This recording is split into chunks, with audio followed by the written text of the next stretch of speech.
Hello dear, कैसे हैं आप सभी लोग। मुझे उम्मीद है कि आप सभी चुस्त दुरुस्त और मस्त होंगे। तो चलिए देर न करते हुए वीडियो को शुरू करते हैं। जैसा कि आप सभी को पता है कि अटल आवासीय विद्यालय जो कि लखनऊ के द्वारा पूरे उत्तर प्रदेश में प्रवेश परीक्षा 2026 का होने जा रहा है, जो कि 22 फरवरी 2026 में होगा। बहुत सारे बच्चों को या फिर बहुत सारे गार्जियंस को कंफ्यूजन है कि सर मेरा ऑनलाइन फॉर्म क्यों नहीं अप्लाई हो पा रहा है। तो सबसे पहले आप ये जनरल गाइडेंस जो है, यानी कि सामान्य जो निर्देश हैं, जब तक आप इसको नहीं जानेंगे तब तक आप फॉर्म को अप्लाई नहीं कर पाएंगे। तो वीडियो को पूरा देखिएगा, स्किप करेंगे तो बहुत कुछ खो सकते हैं। तो इसीलिए वीडियो को पूरा देखिए ताकि जो है आपको सारी बातें अच्छे से समझ में आ जाए। तो चलिए हम वीडियो को शुरू करते हैं। और जो भी बच्चे हमारे इस चैनल पर पहली बार आ रहे हैं तो चैनल को सब्सक्राइब कर लें और बेल आइकन को दबा दें ताकि इसी तरह का यूजफुल वीडियो उनको समय समय पे मिलता रहे। तो चलिए देर न करते हुए वीडियो को शुरू करते हैं। तो सबसे पहले हम ये जानेंगे कि जो अटल आवासीय विद्यालय है, जो लखनऊ के द्वारा पूरे उत्तर प्रदेश में संचालित है, प्रवेश परीक्षा 2026 से संबंधित जो सामान्य निर्देश हैं, तो उसको हम जानेंगे। तो चलिए हम इसका जो है ये ऑफिशियल वेबसाइट से इसको डाउनलोड किया गया है। मैं आपको यहाँ पर स्टेप बाय स्टेप सारी चीजों को समझाने की कोशिश करेंगे। जैसा कि आप यहाँ पर देख पा रहे हैं, लिखा हुआ है अटल आवासीय विद्यालय लखनऊ की प्रवेश परीक्षा 2026 हेतु सामान्य निर्देश। शैक्षिक सत्र 2026-27 के लिए अटल आवासीय विद्यालय हेतु क्लास 6 व 9th में प्रवेश हेतु चयन परीक्षा रविवार दिन 22 फरवरी 2026 को प्रातः यानी कि सुबह में 11 बजे से 1 बजे तक आयोजित की जाएगी। जैसा कि आप ये जो टाइमिंग देख रहे हैं, आपको याद होगा कि आपका जो जेएनवी का परीक्षा हुआ था, यानी कि जवाहर नवोदय प्रवेश परीक्षा का जो एग्जाम हुआ था, सेम उसी पैटर्न पर ये आधारित है।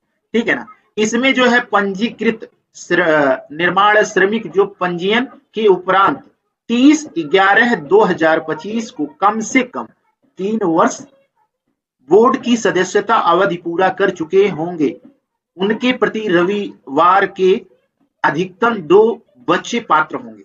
ध्यान से सुनिएगा। तो बहुत सारे गार्जियंस ये कह रहे हैं कि सर हमारे पास तो ये है, लेकिन फिर भी हम जो है यहाँ पर अप्लाई नहीं कर पा रहे हैं, तो क्या कारण है। तो ये वाला कारण है, ध्यान से सुनिएगा। 30/11/2025 को कम से कम ये 3 साल आपका पुराना होना चाहिए, तब जाकर आप जो है इसको भर पाएंगे। और मैक्सिमम 2 बच्चे ही इसमें आपके पढ़ सकते हैं, यानी कि 2 बच्चों को ही इसमें फॉर्म अप्लाई कर पाएंगे। इसके अलावा और ज्यादा बच्चे होंगे तो आप अप्लाई नहीं कर पाएंगे। ठीक है ना, ये समझ में आ गया। चलिए तीसरा पॉइंट आप समझिए। अनाथ श्रेणी संबंधित उम्मीदवार के बच्चे जो कोविड-19 में से अनाथ हुए हैं, जिनका महिला एवं बाल कल्याण विभाग से पंजीयन हो अथवा मुख्यमंत्री बाल सेवा योजना हेतु पात्र बच्चे हो। ठीक है ना, तो ऐसे बच्चे जो है ना जो है फॉर्म को अप्लाई कर पाएंगे। ठीक है ना। तो अब आप दिमाग में अपने रख लीजिए कि ये जो दोनों रूल है, अगर ये दोनों में से कोई एक है तो आप पात्र हैं, आप फॉर्म भर सकते हैं। अदरवाइज अगर ये दोनों नहीं है, दोनों में से कोई भी नहीं है, तो आप फॉर्म अप्लाई नहीं कर पाएंगे। तो इस चीज को अपने दिमाग में बैठा लीजिए। चौथा जो नियम है उसको भी थोड़ा सा समझ लीजिए। अटल आवासीय विद्यालय में कक्षा 6 प्रवेश पाने इच्छुक उम्मीदवार का जन्म 1/5/2014 से पहले 31/7/2016 इन दोनों के बीच में अगर है तो आप अप्लाई कर पाएंगे, बाद में नहीं होना चाहिए। ठीक है ना। वहीं 9 की अगर हम बात कर लेते हैं तो 9 का इन दोनों डेट के बीच में आपका जन्म होना चाहिए। ठीक है ना, अन्यथा नहीं अप्लाई कर पाएंगे। तो इसकी कुछ क्राइटेरिया है, ये सारी चीजों को हिंदी में लिखा गया है, अच्छे से पढ़ लीजिए, समझ लीजिए। ठीक है ना।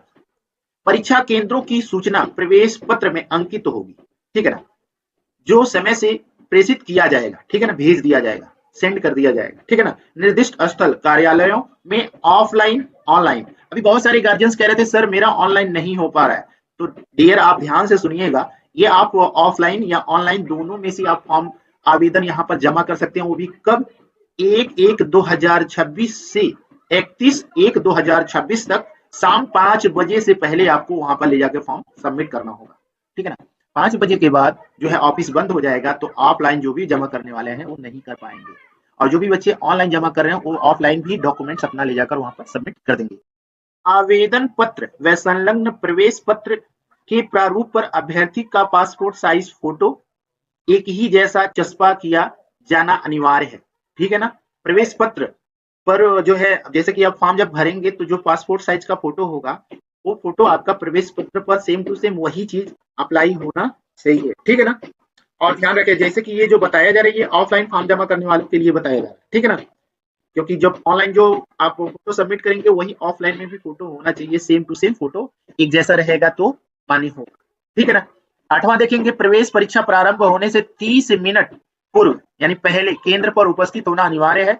परीक्षा प्रारंभ होने के 15 मिनट के उपरांत किसी भी परिस्थिति में उम्मीदवार को परीक्षा कक्ष में प्रवेश की अनुमति नहीं दी जाएगी, ठीक है ना? परीक्षा समाप्त होने के उपरांत ही कक्ष छोड़ने की अनुमति दी जाएगी, यानी कि परीक्षा जब स्टार्ट हो गया तो उसके 15 मिनट जो है बाद आपको वहां पर प्रवेश नहीं मिलेगा। अगर 1-2 मिनट, 5 मिनट, 10 मिनट अगर लेट होता है तो कोई दिक्कत नहीं है। वैसे भी एग्जाम में आपको आधे घंटे पहले पहुंचना जरूरी है, इससे कि आप अपना सीट देख सकते हैं। बहुत सारी चीजें होती हैं जिसकी वजह से बच्चों का जो है दिमाग भ्रमित होता है, तो ये सब कुछ जो है ना आप पहले कर पाएंगे तो बेस्ट रहेगा।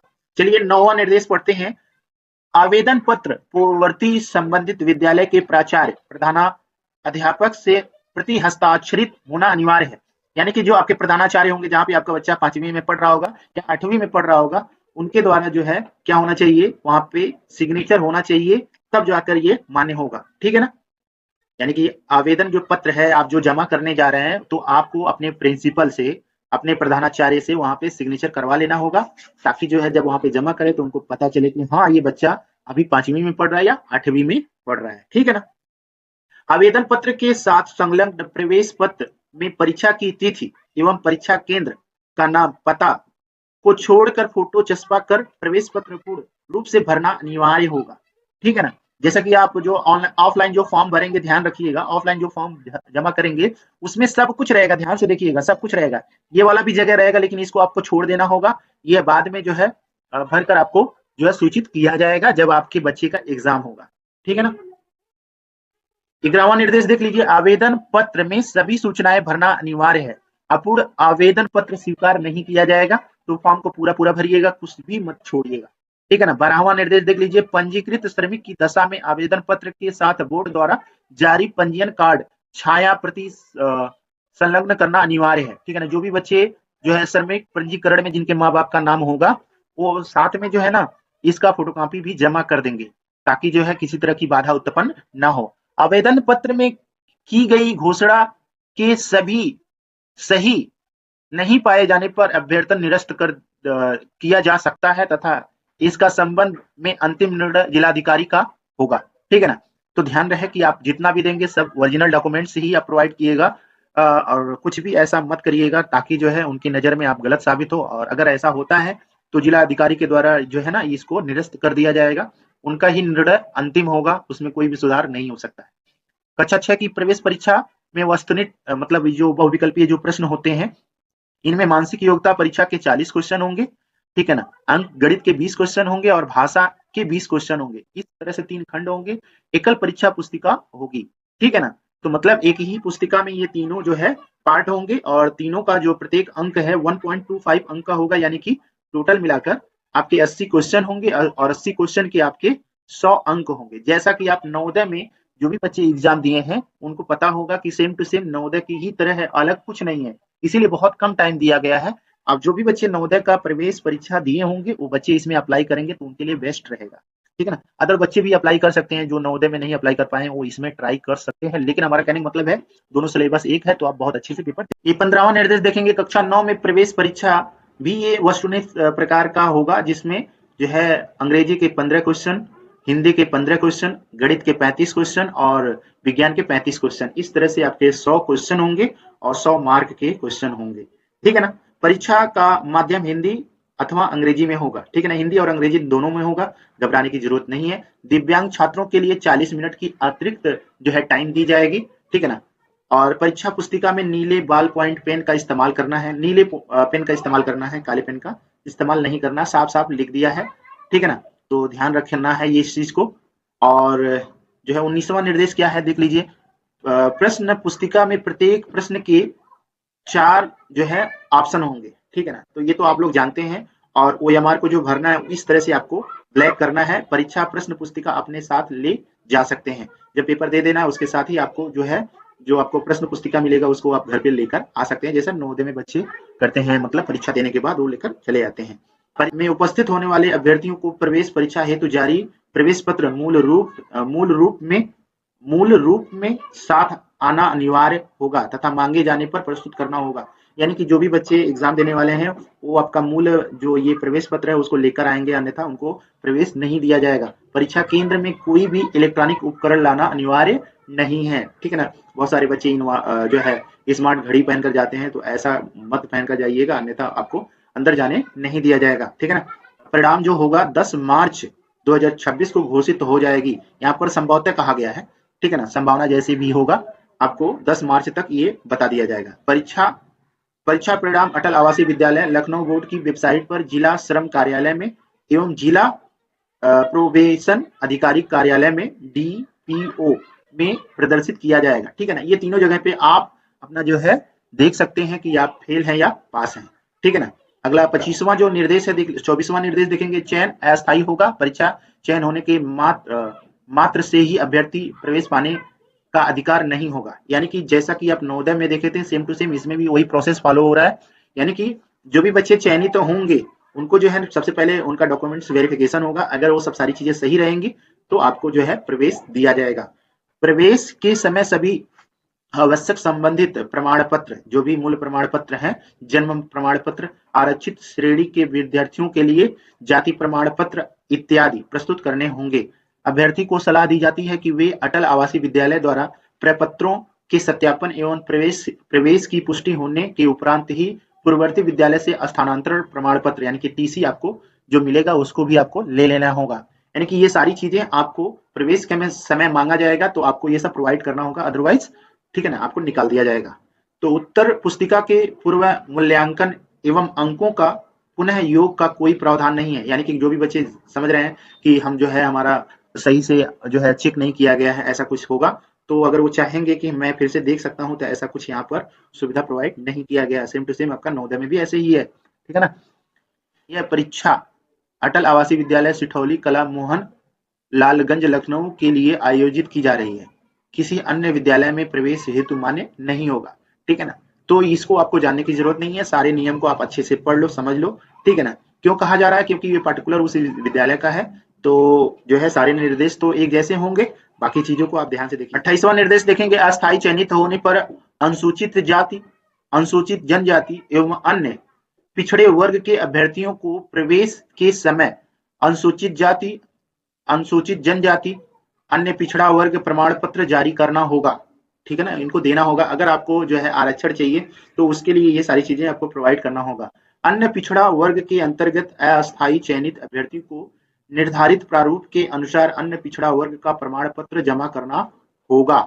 ऐसा प्रमाण पत्र समक्ष अधिकारी से पूर्व में ही प्राप्त कर लिया जाए, जिससे कि संबंधित अटल आवासीय विद्यालय के प्रधानाचार्य को दस्तावेजों की जांच के समय प्रस्तुत किया जा सके, ठीक है ना। तो जो भी जाति प्रमाण पत्र आप प्रस्तुत करेंगे, आप चाहे अनुसूचित जाति से हो या अनुसूचित जनजाति से हो, यानी कि SC हो या ST हो या OBC हो, तो उसका प्रमाण पत्र आपको पहले से ही बनवा लेना होगा, ताकि जो है जब वहां पे मांगा जाए तो आप प्रोवाइड कर सको। अभ्यर्थियों के लिए, दिव्यांग अभ्यर्थियों की अगर हम बात करेंगे तो क्या कह रहे हैं, अस्थि श्रवण यानी कि जो है बॉडी से अगर विकलांग हो या जो है सुनाई ना देता हो, आंखों से दिखलाई ना देता हो, इससे संबंधित तो जो दिव्यांगता है इसकी श्रेणी में आते हों तो उसके अस्थायी चयनित होने पर प्रवेश लेते समय निर्धारित प्रारूप में संबंधित जनपद के मुख्य चिकित्सा अधिकारी द्वारा हस्ताक्षरित चिकित्सा प्रमाण पत्र प्रस्तुत करना होगा। यानी कि जो आप ये जो विकलांगता का जो सर्टिफिकेट है वो आपको प्रोवाइड करना होगा। चयनित दिव्यांग अभ्यर्थी छात्रावास में रहकर अपना समस्त कार्य करने के सक्षम हो, ठीक है ना। वो अधिकारी चेक कर ही आपको जो है ये सारी चीजें प्रोवाइड करते हैं। तो जो वहां पे जो डॉक्यूमेंट्स प्रोवाइड करेंगे यही चीज सेम टू सेम अटल आवासीय में आपको मांगा जाएगा, तो आपको यहाँ पे प्रोवाइड करना होगा। अब यहाँ पर एक लास्ट जो पॉइंट है ये भी जानना काफी जरूरी है। ट्रांसजेंडर वर्ग के अभ्यर्थियों को समक्ष अधिकारी द्वारा अपने लिंग से संबंधित प्रमाण पत्र प्रारूप में प्रस्तुत करना होगा। इस श्रेणी हेतु अलग से कोई आरक्षण नहीं है। जैसे कि हम मान लेते हैं मेल का, फीमेल का और ये ट्रांसजेंडर का, ठीक है ना। तो इसका प्रमाण पत्र या फिर इसका प्रमाण पत्र या इसका प्रमाण पत्र में इन दोनों का तो नहीं आपको प्रोवाइड करना होगा। लेकिन अगर आप ये वाला प्रमाण पत्र जो है देते हैं, तो इनके लिए अलग से आपको कोई आरक्षण नहीं मिलेगा। इनके लिए क्या है, मेल की कैटेगरी में रखा गया है। ध्यान रहे, आपको जो भी यहाँ पर डॉक्यूमेंट प्रोवाइड करेंगे, आपको कोई भी आरक्षण अलग से नहीं दिया जाएगा। तो आपको मेल की कैटेगरी में रखा गया है। तो आप जब भी फॉर्म अप्लाई करेंगे तो ध्यान रहे कि अगर ट्रांसजेंडर का किए हैं तो अलग से कोई भी आरक्षण नहीं मिलेगा। आई होप आप लोगों को ये सारी चीजें, जो भी निर्देश आपको समझाया गया होगा, अच्छे से समझ में आ गया होगा। मिलते हैं हम अगले वीडियो में नए कुछ अलग टॉपिक के साथ। तब तक के लिए हमको दीजिए इजाजत। Thank you so much. Bye bye.